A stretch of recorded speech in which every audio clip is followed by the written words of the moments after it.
Hello, Champagne Friday crew. Welcome to episode number 8, the dry January edition of Champagne Friday. Yes, we're going to get into some non-alcoholic alternatives so you can still enjoy something delicious while honoring your New Year's resolution to maybe get a little more exercise and maybe lay off the booze if you hit it a little hard in December.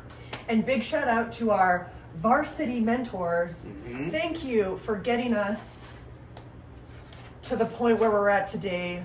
One glass at a time. One glass at a time. Proud to be alumni, Model Milk and Pigeonhole, and our fitness sponsor, The Method. First up, always warm up. And what better way to warm up than with a non-alcoholic cocktail such as the Negroni. So the first one we're gonna taste, I'm so excited about this. Created by Dahlia Cohen. She used to own the Coop here in Calgary. She has created a non-alcoholic Negroni. I've tried it, Andrew hasn't, so I'm really excited to see how he likes it. Cheers. We're going to try the Wild Folk Negroni, 0% alcohol.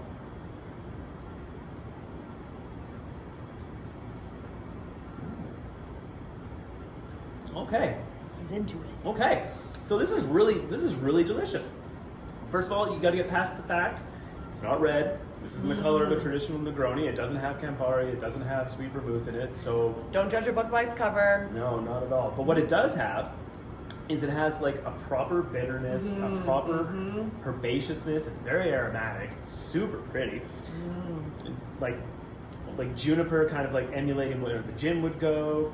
There's like grapefruit and kind of like rhubarb kind of notes that are kind of, they emulate the bitterness that you would get from the Campari. Yeah. And if you're thinking about like just something that really wakes up your palate, this is actually fantastic.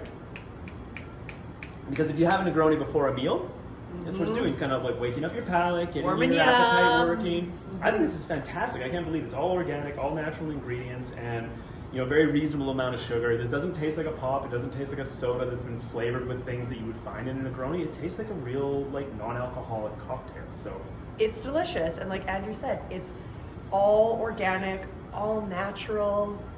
It's it's like us in our prime. Yes, this is really good. Like, well done. This is fantastic. You should definitely check this out. Awesome. Cheers. Cheers. Warm up done.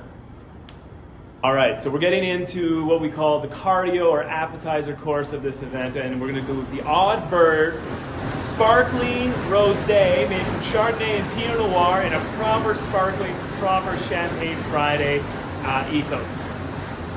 Feeling loose? Feeling limber? Yeah. Lungs are warmed up. Okay. So, bubbles. Whew, bubbles.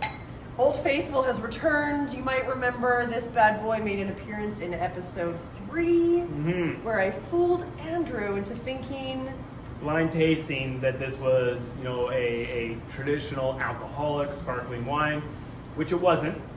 And in that context, I was a very, very confused sommelier. I couldn't figure out what was going on, but we're revisiting this now. So this is actually a blend of Chardonnay and Pinot Noir, like I mentioned earlier, and it is made in a very traditional fashion. So this is still natural winemaking, natural fermentation, time in barrel.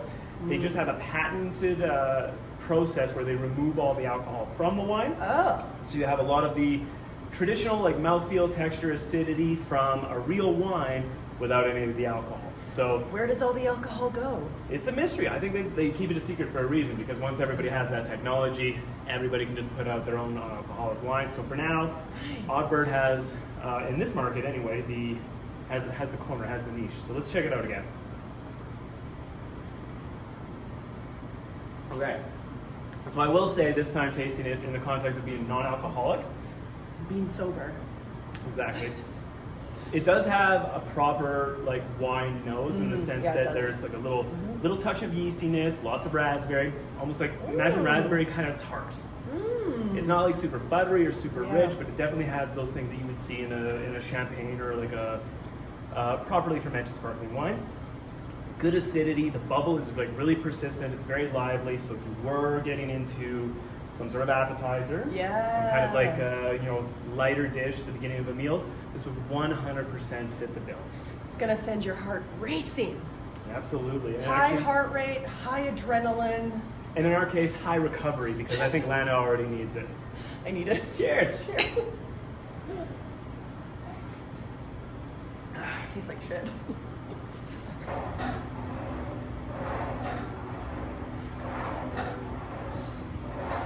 Okay, number 3 is the main course. We're actually going to be trying this non-alcoholic Pinot Noir from Germany. And it's made from a traditional winery that has amazing vineyards, but they're actually making it into a non-alcoholic wine. So this is going to be really interesting to see what this tastes like. So let's give it a whirl.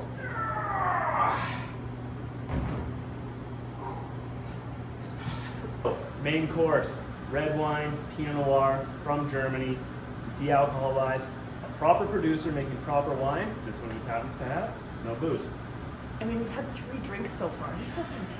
I feel great. I feel like I could just run laps. Yeah, absolutely. Oh, interesting. It's quite sweet. There's a lot of... It does have a little bit of residual sugar for sure. Like this is definitely still There's a lot of sugar in this. still wine-like though. Like there's actually like a little grip of tannin, like a little tiny bit like gripping onto your tongues. And I also think when you don't ferment all the sugar out to alcohol, you're not gonna have sugar, but you're not gonna have the same mouthfeel and the same kind of dryness. Yeah. Frankly, it does smell like a Pinot Noir. It's got like a little bit of cherry, like it's not like super intense, but honestly, I've had fully alcoholic, properly fermented wines that don't taste as good as this. Yeah, this one's pretty good. So, well done for like zero alcohol being made from proper Pinot Noir grapes from a proper wine growing region. I would say, you're not gonna get all the things you want from a glass of wine, but you're not gonna miss it so much that you have to break your New Year's resolution. It's pretty good. Yeah. Okay. All right. Well done.